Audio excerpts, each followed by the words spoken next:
Hello students, welcome to Magnet Brains Hindi. मैं लाली वर्मा आप सभी विद्यार्थियों का बहुत बहुत स्वागत करती हूँ। स्वागत के साथ साथ ये आशा भी करती हूँ आप सभी स्वस्थ होंगे और खुश होंगे। साथ ही साथ अपनी परीक्षा की तैयारी हेतु पूर्ण रूप से जागरूक होकर गंभीरता पूर्वक अध्ययन में लग गए होंगे।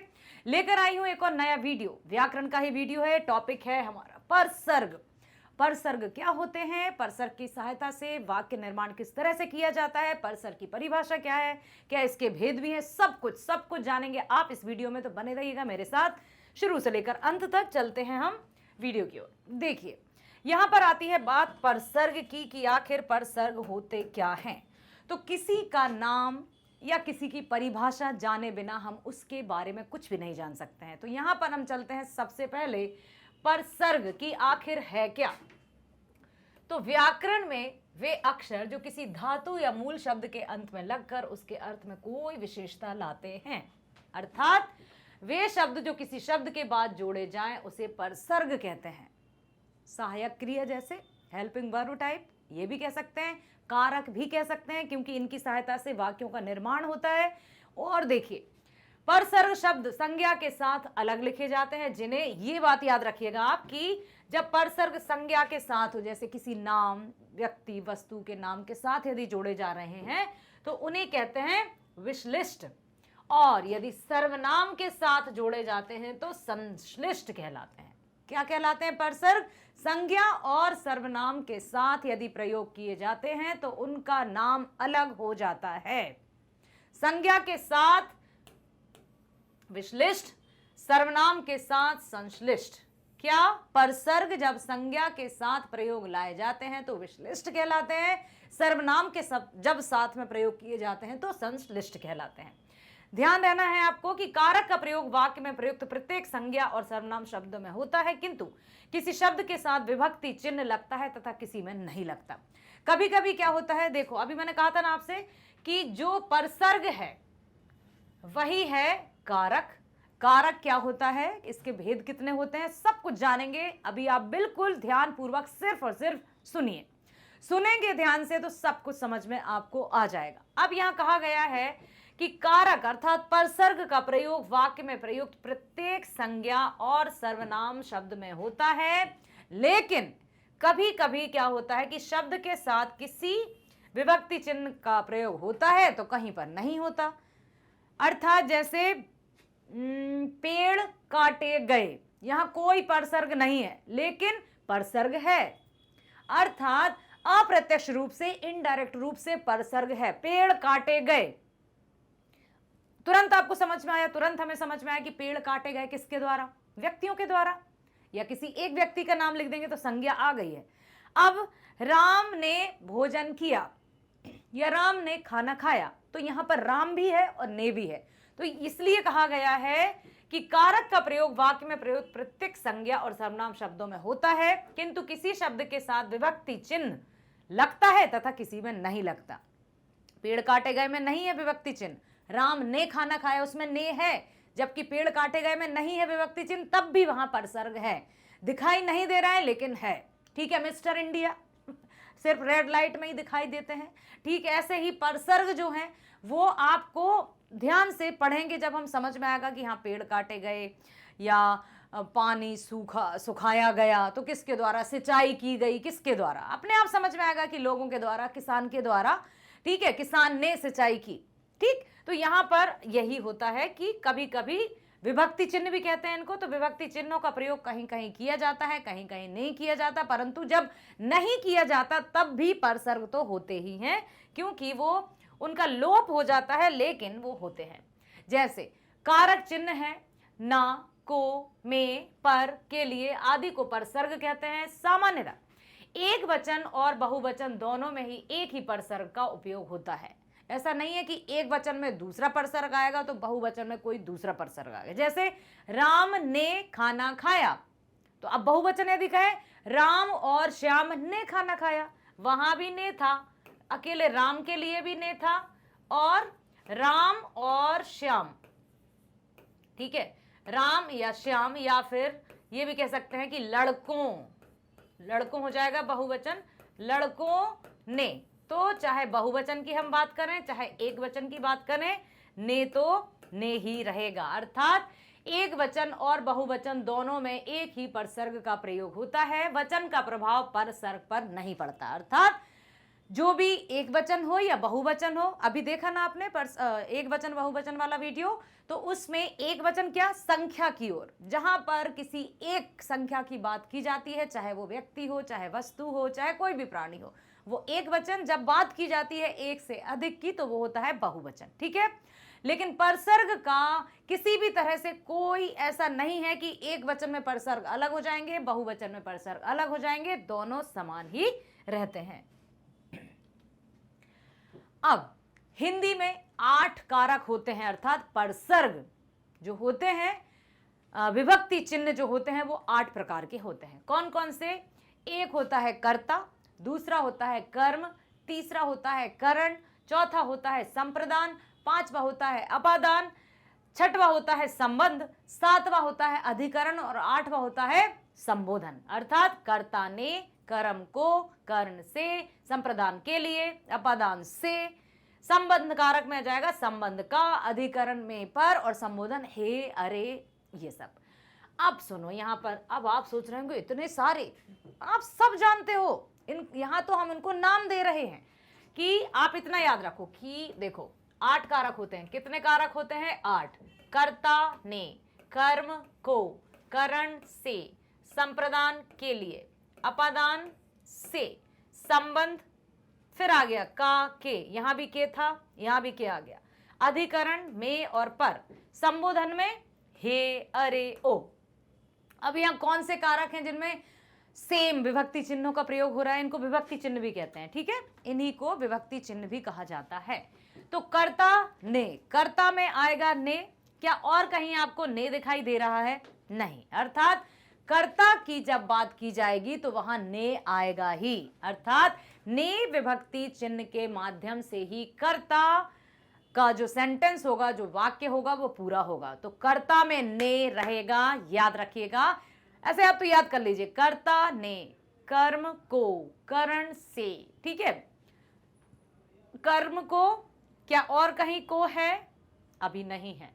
अब करण से, संप्रदान के लिए। अब यहां जो करण है इसको याद रखना, आप करण में जो से है उसका अर्थ होता है के साथ, क्योंकि अपादान में भी से है, दोनों में से है, लेकिन अपादान और करण कारक के से में बहुत अंतर है। करण कारक का से जो विभक्ति चिन्ह, इनको क्या कहते हैं? विभक्ति चिन्ह, क्योंकि ये वाक्य को विभक्त कर रहे हैं, विभक्ति चिन्ह, ठीक, इनको विभक्ति चिन्ह भी कहते हैं। ये जो अंडरलाइन है ना, इनको विभक्ति चिन्ह भी कहते हैं, अर्थात परसर्ग को विभक्ति चिन्ह भी कहते हैं, कारक चिन्ह भी कहते हैं और परसर्ग भी कहते हैं, ठीक है, तीनों मतलब एक ही है। तो करण से मतलब एक साथ की बात की जा रही है, संप्रदान के लिए, अपादान से, अपादान का से अलग होना, संप्रदान का से साथ में। अपादान का अलग कैसे? जैसे पेड़ से पत्ता गिरा, अब पेड़ से पत्ता गिर गया, पेड़ से पत्ता अलग हो गया, ये अपादान कारक है। अपादान, आप सोचो कैसे याद रखोगे? अपादान, आपने दान किया, अपादान आपदान, ठीक है, आपने दान कर दिया किसी को तो वो वस्तु आपसे अलग हो गई, ठीक है, कुछ भी, पेन हुआ, भोजन हुआ, कुछ भी दान किया, पैसे हुए, आपने दान किए, अपादान आपदान, ठीक है, अपादान, तो यहां पर दान किया तो वो आपसे अलग हो गया, मतलब ये जो से है वो अलग के लिए है, याद रहेगा, वेरी गुड। संबंध का, जैसे राम का मोहन से, ठीक है, यह जाएगा। अधिकरण, अधिकरण मतलब में और पर, अधिकार, अधिकरण, अधिकार, ऐसे याद रखो, अधिकरण मतलब अधिकार, किस पर किया भाई? कहां पर किया? पर आता है ना, अधिकार कर लिया, प्रश्न क्या आएगा? कहां पर किया, कहां किया, कहां किया, है ना, कहां किया मतलब पर अपने आप में लोप है वहां पर। परसर्ग पर जहां है कि टेबल पर वस्तु रखी है, अधिकरण, तो अधिकरण में और पर लगता है। संबोधन की बात की जाती है, जब संबोधन की बात की जाती है तो क्या होता है? हे, संबोधन किसे करते हैं? हे मालिक, अरे क्या कर रहे हो, ध्यान से सुनो, हे भगवान, ये सब आ जाते हैं संबोधन में। तो कितने कारक होते हैं? 8। कौन कौन से? कर्ता ने, कर्म को, करण से, संप्रदान के लिए, अपादान से, फिर क्या आया उसके बाद, संबंध का, की, के, संबंध के बाद आया अधिकरण में और पर, संबोधन हे, अरे। हुआ क्लियर? ठीक है, वेरी नाइस। अब देखो, जैसे क्रिया करने वाले को कर्ता कहते हैं। कर्ता किसे कहते हैं? जो क्रिया करते, जिसके द्वारा कोई भी कार्य किया जाता है वो कर्ता कहलाता है। जैसे मैं पढ़ा रही हूं, मैं करता हूं, आप पढ़ रहे हैं, आप भी करता है। जो भी क्रिया, चाहे वो क्रिया सकर्मक हो चाहे वो क्रिया अकर्मक हो, उसमें हमेशा कर्ता ही होता है। अर्थात जो भी कार्य किया जाता है जिसके द्वारा, वो कर्ता कहलाता है। ठीक, क्रिया करने वाले को कर्ता कहते हैं। क्रिया मीन्स क्या है? कोई भी एक्शन। यह स्वतंत्र होता है, इसमें ने विभक्ति का प्रयोग होता है। ठीक, राजेंद्र ने पत्र भेजा। कर्ता, कर्ता की बात कर रहे हैं हम, कर्ता कारक की बात कर रहे हैं, जिसका विभक्ति चिन्ह होता है ने। क्या होता है इसका? ने। राजेंद्र ने, ये क्या है? कर्ता, इसके साथ विभक्ति चिन्ह क्या है? ने। तो राजेंद्र ने पत्र भेजा है। मैंने, मैं क्या है? कर्ता, ने क्या है? परसर्ग, भोजन किया है। कहीं कहीं वाक्य में कर्ता के ने चिन्ह का लोप भी रहता है, मतलब ने चिन्ह दिखाई नहीं देता है लेकिन वो है। जैसे राम रोटी खाता है, राम ने रोटी खाई, मैं जाता हूं। ठीक है, यहां पर कभी कभी विभक्ति चिन्ह दिखाई नहीं देता लेकिन वो होता है। कर्म कारक, कर्ता का क्या था विभक्ति चिन्ह? कर्ता ने। कर्म का क्या है? को। क्या है कर्म का?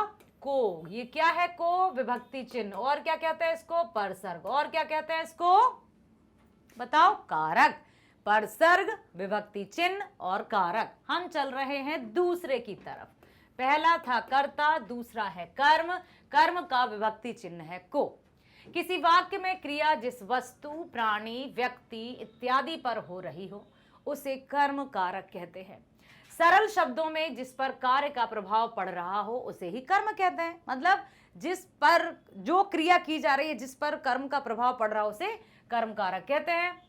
ठीक है, जैसे राम ने सांप को। ठीक है, अब देखो, कर्म कारक की हम बात कर रहे हैं। राम ने सांप को मारा। प्रथम उदाहरण में कार्य मारा है। क्या कार्य है? मारा। लेकिन कार्य सांप पर हो रहा है, अतः सांप यहां पर कर्म कारक है। किस पर कार्य? जिस पर कार्य हो रहा होता है वो कर्म होता है और उसी का विभक्ति चिन्ह हो जाता है को। कर्ता ने कर्म को, तो जो कार्य हो रहा है उसका प्रभाव पड़ता है वही होता है कर्म कारक। ठीक, कर्म कारक का विभक्ति चिन्ह को है। आया समझ में? चलते हैं तीसरे कारक की तरफ जो है करण कारक। पहला क्या था? कर्ता, विभक्ति क्या है? कर्ता ने। कर्म को करण से। ठीक है, क्या है तीसरा? करण। करण का क्या है? से। ठीक, से, ये क्या है? से, विभक्ति चिन्ह। तो वाक्य में संज्ञा के जिन शब्दों से क्रिया के करने के साधन का बोध होता है उसे करण कारक कहते हैं। कुछ समझ में आया? वाक्य में संज्ञा के जिन शब्दों से क्रिया के करने के साधन का बोध होता है, मतलब किससे कार्य किया गया। साधन मतलब जो भी क्रिया हुई है, जो भी कार्य हुआ है वो किसके माध्यम से हुआ, किसकी सहायता से हुआ, तो वही कहलाता है यहां करण। ठीक है, जैसे मोहन ने सांप को डंडे से, सांप को तो मारा है लेकिन किससे मारा है? डंडे से। तो देखो, अर्थात जिस वस्तु या साधन से कार्य को संपन्न किया जाता है, कोई भी कार्य जिसके माध्यम से संपन्न किया जाता है उसे कहते हैं करण। यहां ठीक है, डंडे की सहायता से, तो डंडा इस वाक्य में करण कारक है। करण कारक का विभक्ति चिन्ह से है। क्लियर हुआ? अगला है संप्रदान। पहला हमने क्या पढ़ा था? करण, कर्ता। कर्ता ने, कर्म को, कर्ण, करण से। अब आ गए हैं हम संप्रदान के लिए। ठीक है, तो जब वाक्य में कर्ता कार्य किसी के लिए करता है, अर्थात ये है के लिए, इसका विभक्ति चिन्ह क्या है? के लिए। ओके, जब वाक्य में कर्ता कार्य किसी के लिए करता है, मतलब जो भी करता है, कर्ता कौन है? जिसके द्वारा कार्य किया जा रहा है। तो जब वाक्य में कर्ता कार्य किसी के लिए करता है उसे संप्रदान कारक कहते हैं। जब कर्ता किसी के लिए कार्य करता है तो वो संप्रदान कहलाता है। अर्थात कर्ता अपने कार्य से वाक्य में कार्य को फल जिसको देता है वह संप्रदान कारक कहलाता है। संप्रदान कारक का विभक्ति चिन्ह के लिए है, जैसे रमेश दिनेश के लिए। रमेश, यहां कौन है रमेश? ये है कर्ता, कर्ता है ना रमेश। किसके लिए काम कर रहा है? दिनेश के लिए, हलवा बना रहा है। तो अब देखो फिर से, अपने कार्य से, अर्थात कर्ता अपने कार्य से वाक्य में कार्य को फल जिसको देता है, कार्य का फल जिसको देता है, मतलब जो भी करता है, जो भी वो कार्य कर रहा है, जैसे लाली मैडम विद्यार्थियों को हिंदी पढ़ा रही हैं, या मम्मी ने अपने बच्चों को मिठाई बनाकर दी। मम्मी ने वो कार्य किया, किसके लिए किया? बच्चों के लिए। क्या बनाई थी? मिठाई। किसी के लिए कार्य हो रहा है। तो अर्थात कर्ता अपने कार्य, तो मम्मी क्या है यहाँ? कार्य। अपने कार्य से वाक्य में कार्य को फल जिसको देता है, मतलब जो भी कार्य कर रही है मम्मी, मम्मी कार्य कर रही है मिठाई बनाने का, लेकिन वो किसके लिए कर रही है? बच्चों के लिए। तो शब्द संप्रदान कारक कहलाता है। ठीक है, संप्रदान कारक का विभक्ति चिन्ह होता है के लिए। रमेश दिनेश के लिए हलवा बना रहा है। इस वाक्य में रमेश अपने क्रिया का फल दिनेश को दे रहा है, अतः दिनेश इस वाक्य में संप्रदान कारक है। तो यहां पर जैसे मम्मी बच्चों के लिए मिठाई बना रही हैं, तो बच्चे हो जाएंगे यहां संप्रदान कारक, क्योंकि जैसे इस वाक्य में रमेश अपने क्रिया का फल दिनेश को दे रहा है ना, जैसे मम्मी ने मिठाई बनाई तो मम्मी ने कार्य किया, लेकिन वो किसको दे रहे हैं? बच्चों के लिए। तो फल किसकी तरफ जा रहा है? बच्चों के लिए। तो बच्चे ही हो जाएंगे यहां संप्रदान। इसलिए यहां पर लिखा है ना, रमेश दिनेश के लिए हलवा बना रहा है। इस वाक्य में रमेश अपनी क्रिया का फल दिनेश को दे रहा है, अर्थात दिनेश इस वाक्य में संप्रदान कारक है। तो इसका के लिए विभक्ति चिन्ह है। अपादान, अभी मैंने क्या बताया था? अपादान, आपने दान कर दिया, अलग कर दिया, जो भी वस्तु थी उसको दे दिया। जैसे ये वस्तु है, इसको दे दी, अब यहां से ये वस्तु अलग हो गई। ठीक, जहां एक संज्ञा का दूसरी संज्ञा से अलग होना सूचित होता है, जैसे पेड़ से पत्ते गिरे। पेड़ भी संज्ञा है, पत्ते भी संज्ञा है, इसका विभक्ति चिन्ह से है। ठीक, और अलग हो गए। ये भी संज्ञा, संज्ञा तो ये भी है ना, ये भी संज्ञा है और ये भी संज्ञा है, संज्ञा से संज्ञा का। ठीक, क्या है? जहां एक संज्ञा का दूसरी संज्ञा से अलग होना सूचित होता है वहां अपादान कारक होता है और उसका विभक्ति चिन्ह होता है से। यहां पर भी से है, यहां पर भी से है। जैसे लड़का छत से गिरा, अलग हो गया। मैं बैंक से रुपया लाया हूं, अलग हो गया। संज्ञा का संज्ञा से अलग हो जाना ही अपादान कहलाता है। संबंध कारक, जहां एक संज्ञा या सर्वनाम का संबंध दूसरी संज्ञा या सर्वनाम से सूचित हो। अभी क्या हो रहा था? अपादान में क्या हो रहा था? एक संज्ञा से दूसरी संज्ञा का संबंध नहीं था, मतलब दोनों अलग हो रहे थे से के माध्यम से। पेड़ से पत्ता गिरा, मैं बैंक से पैसे लाया, अलग हो गया। अब संबंध में क्या है? जहां एक संज्ञा या सर्वनाम का संबंध दूसरी संज्ञा या सर्वनाम के साथ होता है वहां संबंध कारक होता है, क्योंकि बात ही हो रही भाई संबंध की। तो किसी संज्ञा या सर्वनाम का संबंध दूसरी संज्ञा या सर्वनाम के साथ होता है वहां संबंध कारक होता है। इसका का, की, रा, रे, री, ना, ने, नी है। जैसे राम का लड़का, श्याम की लड़की, गीता के बच्चे। राम का लड़का, श्याम एक संज्ञा, दूसरी संज्ञा गीता के बच्चे। मेरा लड़का सर्वनाम, सर्वनाम, सर्वनाम। संबंध स्थापित हो रहा है, संबंध स्थापित हो रहा है, संबंध स्थापित हो रहा है, इसलिए संबंध कारक है। अधिकरण, अधिकरण, अधिकार किया, किस पर किया? में और पर, इसका विभक्ति चिन्ह है।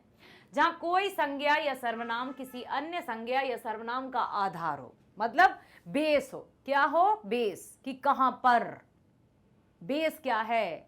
ठीक है, अरे बहुत बड़ा पेड़ खड़ा है, कहां पर भैया? हम ये कहते हैं कहां पर, मतलब उसका मूल ढूंढते हैं, हम उसका आधार ढूंढते हैं। तो जहां कोई संज्ञा सर्वनाम किसी अन्य संज्ञा सर्वनाम का आधार हो वहां अधिकरण कारक होता है। इसका विभक्ति चिन्ह में और पर होता है। महल में दीपक जल रहा है। छत पर कपड़े सूख रहे हैं। बेस, कपड़े सूख रहे हैं, कोई कहेगा कहां? छत पर, ठीक है। मुझ में शक्ति, मुझ में, तो में होता है और पर होता है किसका?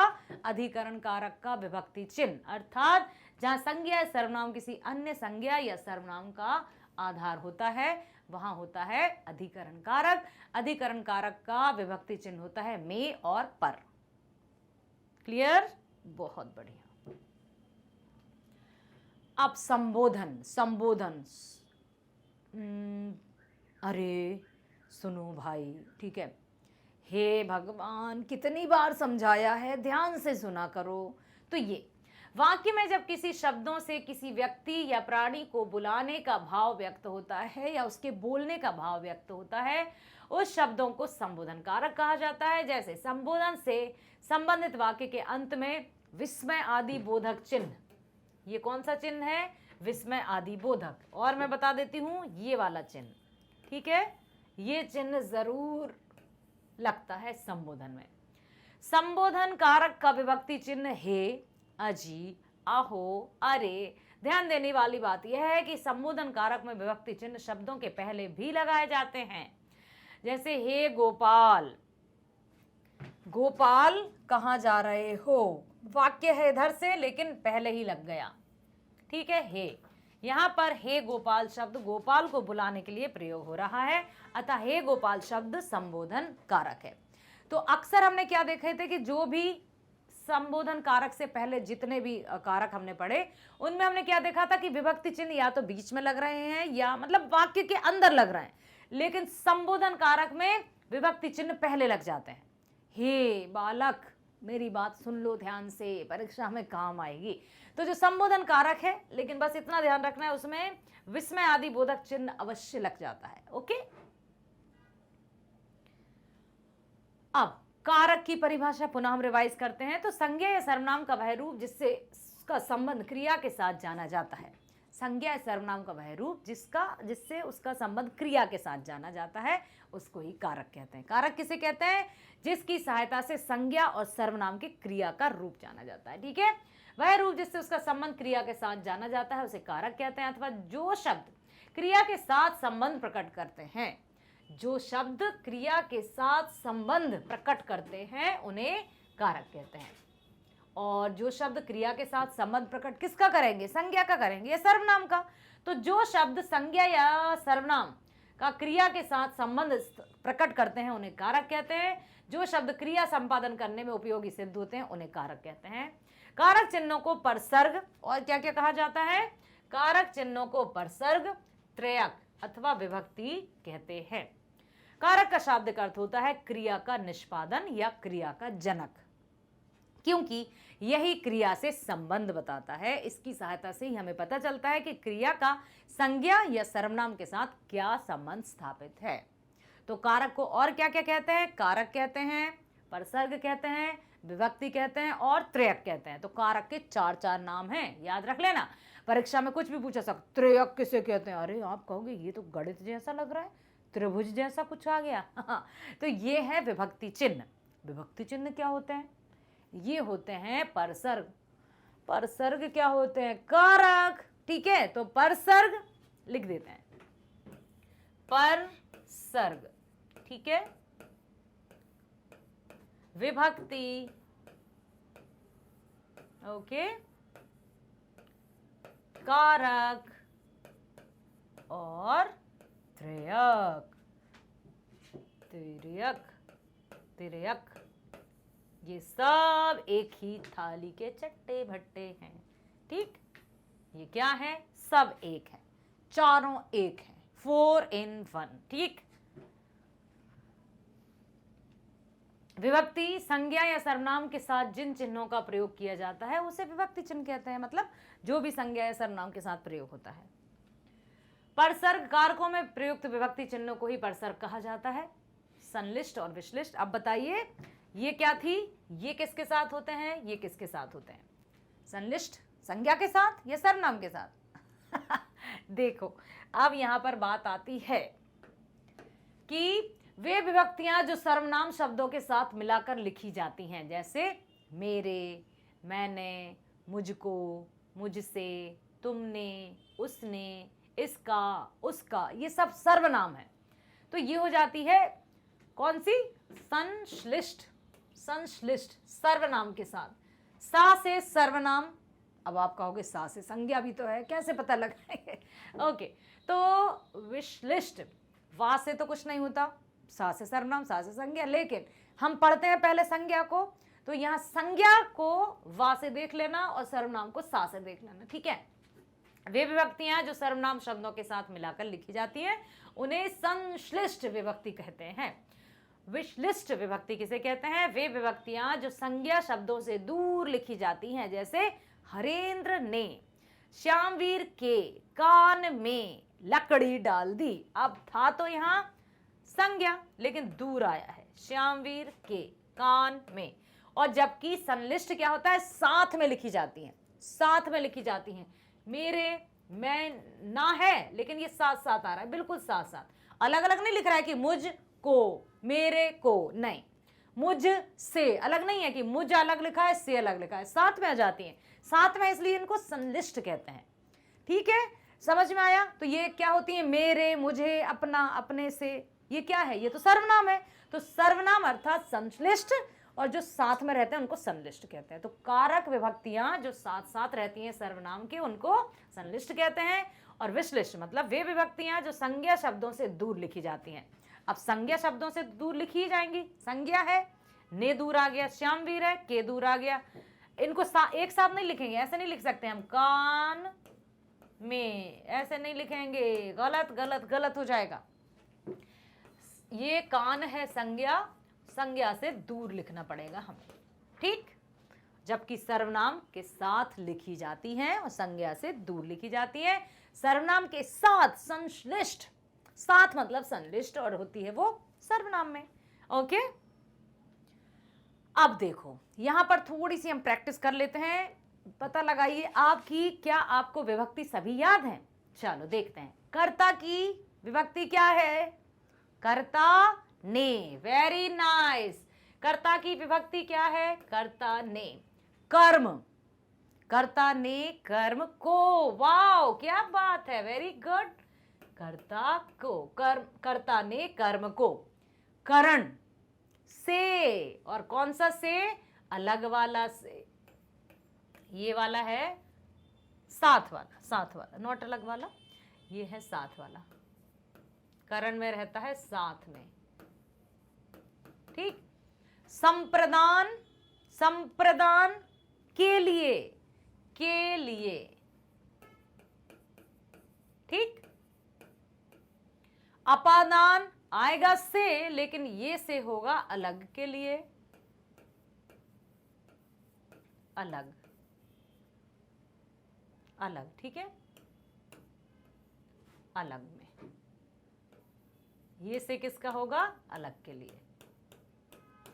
संबंध, का, की, के, का, की, के,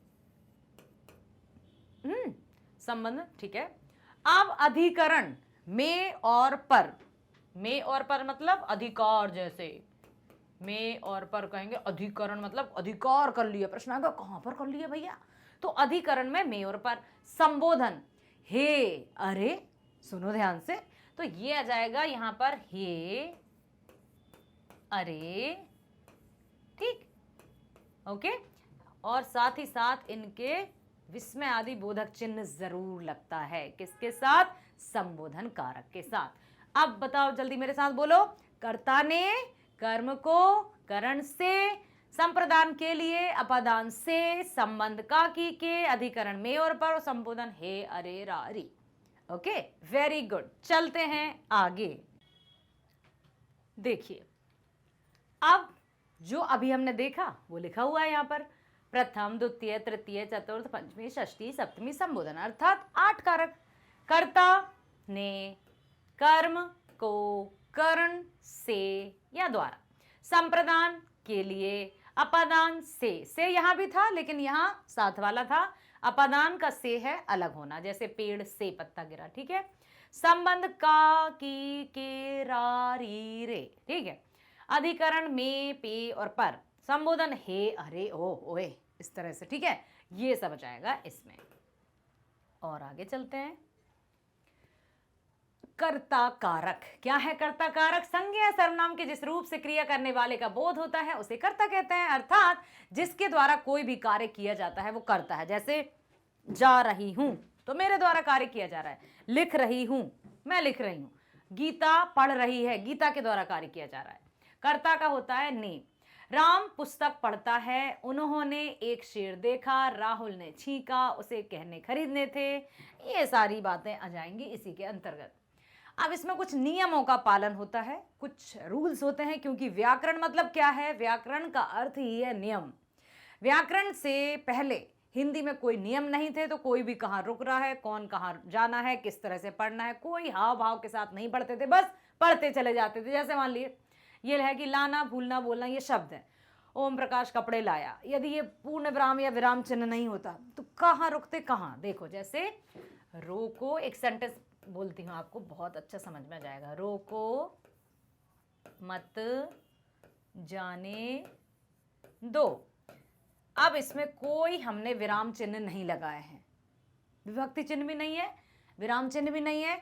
अब हम इसको कैसे पढ़ेंगे? रोको मत जाने दो, या रोको मत जाने दो, या रोको मत जाने दो, कुछ भी पढ़ सकते हैं। अब एक भी विराम चिन्ह के प्रयोग हो जाने से इसका अर्थ एकदम क्लियर हो जाएगा। जैसे सिर्फ एक, जैसे हमने यहां पर लगा दिया कॉमा, अल्प विराम, अब कैसे पढ़ेंगे इसको? रोको मत जाने दो। थोड़ा सा हमें रुकना पड़ेगा। अल्प विराम में हम क्या करते हैं, मतलब कॉमा जहां लगता है हम थोड़ा सा रुकते हैं ना रीडिंग टाइम में, रोको मत जाने दो। और हमने पूर्ण विराम लगा दिया, फुल स्टॉप, जैसे अंग्रेजी में फुल स्टॉप रहता है वैसे हिंदी में पूर्ण विराम। अब हम इसको कैसे पढ़ेंगे? रोको मत जाने दो। अर्थ क्या हुआ? जो भी जा रहे हैं उनको रोक लो, मत जाने दो। सिर्फ एक विराम चिन्ह लगने से ये अर्थ निकला। क्या लिखा है यहां? रोको मत जाने दो, मतलब रोक लो उनको, मत जाने दो। अब इसी को एक और बार मैं लिखती हूं, ठीक है। अब यही अल्प विराम या कॉमा यहां लग जाए और पूर्ण विराम तो यहां लगे। अब क्या पढ़ेंगे इसको? रोको मत जाने दो। पहले क्या कह रहे थे? रोको मत जाने दो।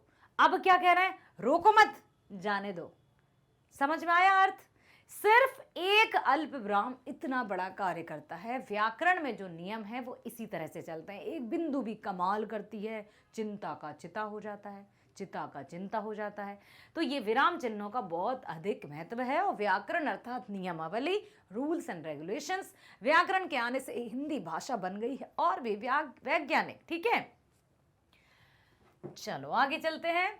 कर्मवाच्य और भाववाच्य में ने चिन्ह के साथ स्थान पर से या द्वारा का चिन्ह होता है। जैसे मुझसे नहीं बोला जाता, मुझसे पुस्तक नहीं पढ़ी जाती। यदि हम आगे चले और तो कर्ता में से द्वारा जुड़ने पर भाववाच्य होता है, इसमें से का प्रयोग होता है। सकारात्मक वाक्यों में द्वारा का प्रयोग होता है। भूतकाल में जिन वाक्यों की क्रिया के अंत में आए तो ए और या आए तो ये हो जाता है, ठीक है। यदि आ रहा है ए और या, जैसे गया, गए, खाया, खाए, जब वाक्य भूतकाल का हो तो ने का प्रयोग होता है। जैसे योगेश ने जितेंद्र को क्या किया? उपहार दिया, ठीक है। ये हो जाता है यहां पर, ये जस्ट आपको समझाने के लिए। आप चलते हैं कर्म कारक की तरफ। तो जिस शब्द पर क्रिया का फल, कर्म कारक अर्थात फल पड़ता है, यहां पर सकर्मक क्रिया ही होती है। कर्ता में अकर्मक और सकर्मक दोनों होती हैं, जबकि कर्म में सिर्फ और सिर्फ सकर्मक होती है। अब सकर्मक और अकर्मक क्रिया में अंतर क्या है वो भी सुन लो ध्यान से। सुनना एक मिनट बहुत अच्छे से। कैसे जानोगे कोई सकर्मक क्रिया है या कर्मक? क्योंकि क्रिया तो सब है, जाना, देखना, उठाना, यहां से वहां, सोना, खाना, हंसना, रोना, सब कुछ क्रिया के अंदर है। तो अब क्रिया को बांटा गया है दो, एक है सकर्मक, दूसरी है अकर्मक। सकर्मक के अंतर्गत क्या आता है, अकर्मक के अंतर्गत क्या आता है, और कैसे हम जानेंगे कोई क्रिया सकर्मक है या कर्मक? जैसे मान लीजिए कोई वाक्य लिखा है, जैसे लिखा है कि राम किताब पढ़ता है, ठीक, राम किताब पढ़ता है। अब यदि यहां पर पहले आपसे मुझे पूछना है कि बताइए क्रिया क्या है, तो आप तुरंत कह देंगे पढ़ता है, बहुत सही जवाब। अब यदि पढ़ता, जब आप क्रिया छांट लोगे किसी भी सेंटेंस से, क्रिया को पहले सिलेक्ट कर लो, क्रिया को आइडेंटिफाई कर लो और उससे प्रश्न करो क्या। कौन सा प्रश्न करोगे? सिर्फ और सिर्फ क्या प्रश्न करोगे। किससे? क्रिया से करोगे क्या प्रश्न। तो क्या आएगा? क्या पढ़ता है? किताब पढ़ता है। उत्तर मिला। यदि क्या प्रश्न करने पर उत्तर मिल गया तो हो जाती है सकर्मक क्रिया, ठीक। और यदि यहां किताब नहीं लिखा होता, सिर्फ होता राम पढ़ता है, क्या पढ़ता है नहीं मिला उत्तर, अकर्मक क्रिया हो जाती। लेकिन किताब थी, उत्तर मिल गया, इसलिए सकर्मक क्रिया है। जिस शब्द पर क्रिया का फल प्रभाव संज्ञा सर्वनाम पर पड़ता है उसे कर्म कारक कहते हैं। कर्म कारक को होता है, जैसे कर्म कारक पहचान जिस वाक्य में क्रिया के साथ किया किसे लगाकर देखिए तो उत्तर मिलेगा, वह कर्म होगा। माँ बच्चे को खाना खिला रही है, खिला रही है खाना, ठीक है। कर्म दो प्रकार के, निर्जीव और सजीव। निर्जीव कर्म के साथ को कारक चिन्ह का प्रयोग नहीं करते, जबकि सजीव कर्म के साथ को कारक का चिन्ह किया जाता है। कर्म कारक के उदाहरण जैसे मैंने नरेंद्र को चाय पिलाई, को चाय पिलाई। रेखा पुस्तक पढ़ रही है। यदि क्रिया के साथ क्या से प्रश्न करें और उत्तर मिले तो वह निर्जीव कर्म होता है, और किसी शब्द के स्थान पर किसे किसको से उत्तर मिले तो वह सजीव कर्म होता है, ठीक है। जैसे क्या प्रश्न बन रहा है, क्या यहाँ पर मैंने नरेंद्र को चाय पिलाई, तो क्या यहाँ क्या क्या पिलाई आएगा या किसे पिलाई आएगा?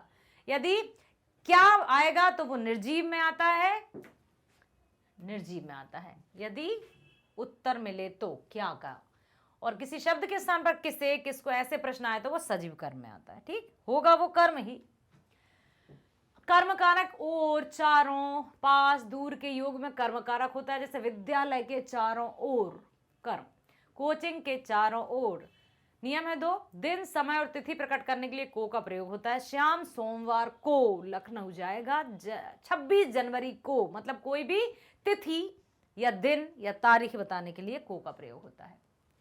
अगला है विशेषण का प्रयोग संज्ञा के रूप में कर्म कारक की भांति होता है, तब उसके साथ को का प्रयोग होता है।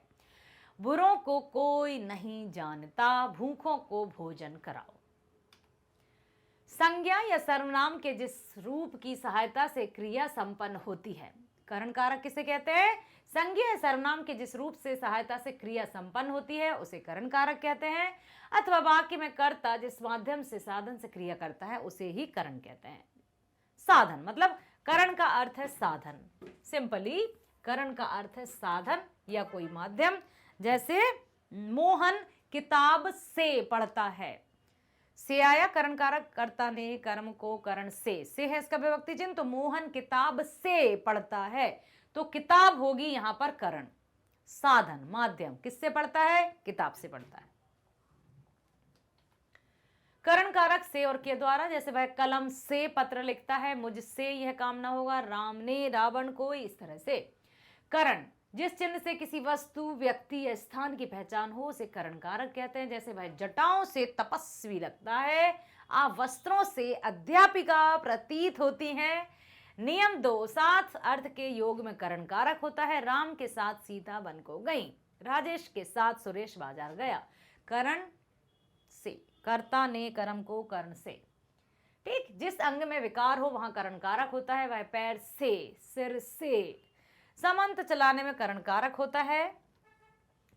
अब संप्रदान, कर्ता से कुछ देता है तो जिसके लिए क्रिया करता है, जैसे मोहन ने राम के लिए क्या किया, क्या किया, खेल तैयार किया, नहीं आ जाएगा मोहन ने राम के लिए मिठाई बनाई, चलो ठीक है ये हो जाएगा।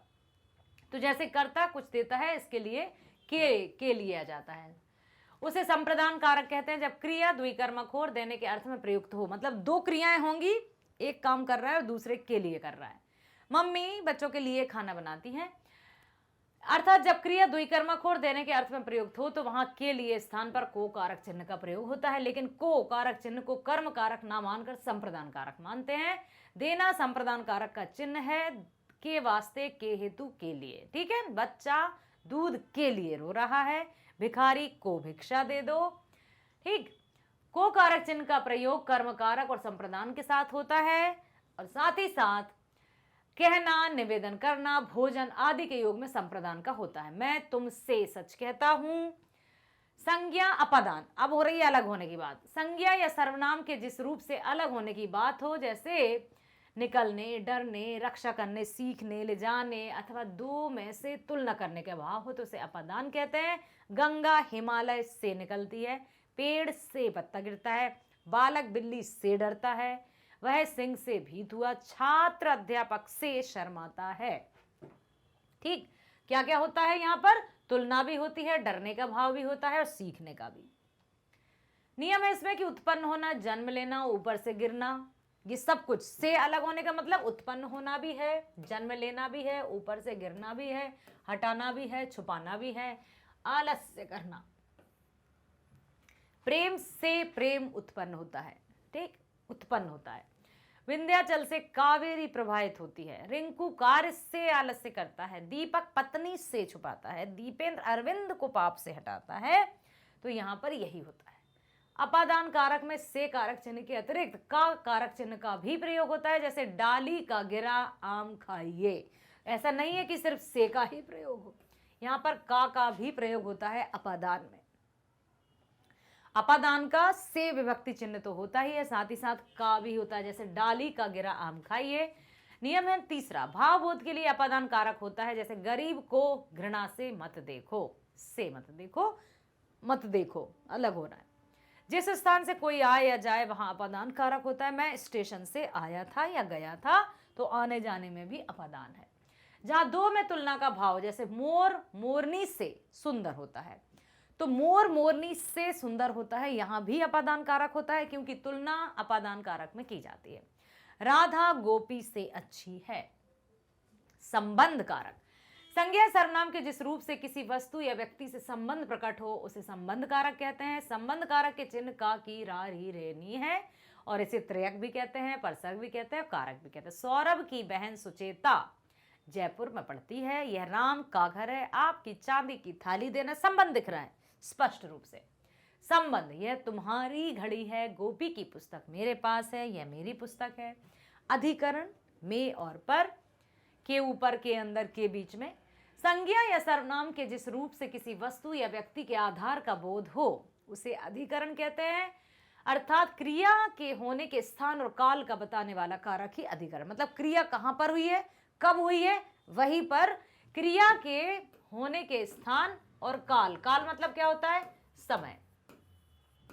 तो क्रिया का समय और जगह, जहां से जिससे हमें क्रिया की जगह और समय का पता चलता है, वो अधिकरण में आता है। के, में, पर, ऊपर, ये सब आ जाएंगे। ठीक, अधिकरण के उदाहरण, जैसे मेरी परीक्षा मई में होगी, समय बता दिया। मैं कमरे में बैठा हूं, जगह बता दी। मैं छत पर खड़ा हूं, जगह बता दी। पेड़ पर पक्षी बैठे हैं, जगह बता दी। मोर छत पर नाच रहा है, वह द्वार द्वार भीख मांगता है। कहां पर, पुत्र से स्नेह करता है, आज रात तुम्हारे घर सोना। तो ये समय और जगह को जो क्रिया से संबंध बताता है वही होता है अधिकरण। अधिकरण कारक में कहीं कहीं मध्य, के बीच, के भीतर शब्दों का भी प्रयोग होता है, जैसे आंगन के बीच चारपाई बिछा दो। सिर्फ में और पर ही नहीं है, के बीच भी है। मतलब में और पर तो है ही, में और पर का प्रयोग तो होता ही अधिकरण कारक में, ठीक है, लेकिन इसके साथ साथ के बीच, के ऊपर का भी प्रयोग होता है। समय सूचित करने में भी अधिकरण कारक प्रयुक्त होता है, जैसे राजेश 5 साल में अमेरिका से आया। अनमोल आधे घंटे में खाना बना लेती है। कभी कारक चिन्हों का लोप पाया जाता है, इस जगह पूर्ण शांति होती है। जैसे संज्ञा या सर्वनाम के जिस रूप से किसी को पुकारा जाए उसे संबोधन कारक कहते हैं। हे, ओ, अरे, ओ आदि। हे भगवान, अब करता होगा। बच्चों घर जाओ। ओ राधा जरा इधर तो आना। मूर्ख शांत हो जाना। हे प्रभु मेरी रक्षा करो। ठीक। सर्वनाम शब्दों में संबोधन नहीं होता। संज्ञा शब्दों के पूर्व कभी कभी अव्यय शब्दों का प्रयोग होता है। जैसे कई बार नाम पर ही जोर देकर संबोधन काम कर लिया जाता है। निशा जल्दी चलो। कभी कभी संबोधन शब्द संज्ञा के साथ ना आकर अकेले भी होते हैं। जैसे अरे इधर आओ। ठीक है। आशा करती हूं आपने बहुत अच्छे से विसर्ग, नो, परसर्ग, कारक, विभक्ति चिन्ह या तिर्यक समझ लिए होंगे। और आशा करती हूं कि कहीं यदि कुछ डाउट रहा है तो आप उसमें जरूर पुनः देखकर उसको समझेंगे और बहुत ध्यानपूर्वक सुनोगे तो अच्छे से समझ में आएगा। अब कहते हैं ना, करत करत अभ्यास की जनिमति होत सुजान, रसरी आवत जाति सिल पर होत निशान। इसी तरह से मैं हर एक व्याकरण बिंदु को आपके समक्ष लाऊंगी अभी, तो बने रहिएगा हमारे साथ, जो आपको ऑनलाइन एजुकेशन 100% फ्री प्रोवाइड करता है। हिंदी मीडियम की यदि बात करूं तो कक्षा 7वीं से 12वीं तक की ऑनलाइन स्कूल एजुकेशन फ्री। हिंदी मीडियम से इंग्लिश मीडियम की यदि बात करें तो kindergarten to class 12th education है फ्री। साथ ही साथ सभी प्रकार की प्रतियोगी परीक्षाओं के वीडियोस भी आप देख सकते हैं 100% फ्री। तो बने रहिए हमारे साथ, मिलते हैं नेक्स्ट वीडियो में। स्वस्थ रहिए, खुश रहिए, bye bye, thank you so much.